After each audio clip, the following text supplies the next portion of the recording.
Salut à tous, c'est Charles Chasse-d'Orage. Voici la nouvelle dépression appelée Herminia.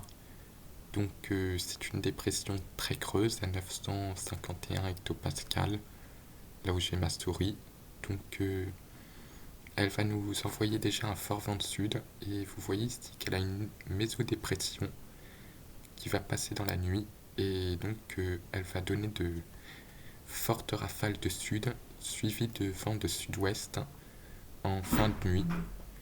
Donc euh, cette dépression sera très venteuse et on en a une autre qui va arriver en cours de semaine. Pour le mercredi, on en aura une autre, mais c'est pas encore très sûr, mais ça se précise, mais elle va s'arrêter au niveau de la Bretagne. Nous, on va surtout se concentrer sur celle-ci, avec un risque de très gros coups de vent dans la nuit de dimanche à lundi à cause de cette mésodépression.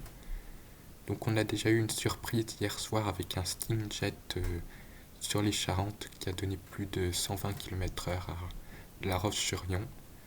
Donc cette dépression pourrait donner de très fortes rafales en cours de nuit.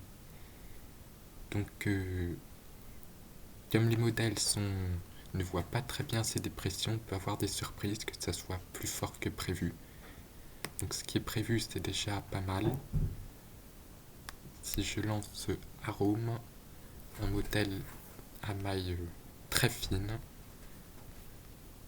des mailles de 1,3 km, on voit bien le vent de sud qui a atteint 150 km/h sur la pointe de la Bretagne dans la matinée. Donc le vent de sud est déjà en train de se lever sur le pays après une nuit bien fraîche.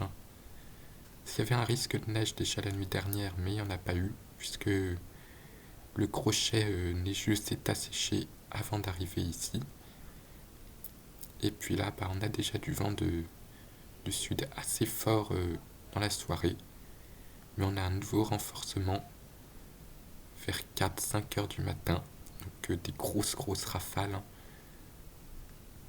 Puis le vent qui va se maintenir ensuite avec possibilité de grains aussi. C'est surtout dans la nuit au petit matin que les rafales seront assez fortes,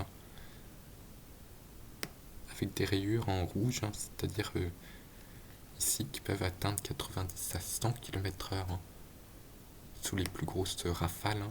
Et puis on voit bien ici le cœur de la petite mésodépression qui va accélérer les vents dans la nuit. Et on a aussi le vent de sud assez fort en vallée du Rhône. Est Saône-et-Loire aussi, ça souffle très fort. Donc euh,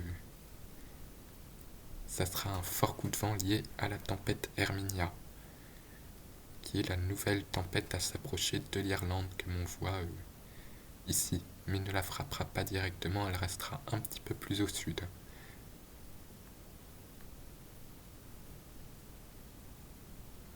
A plus pour de nouvelles vidéos.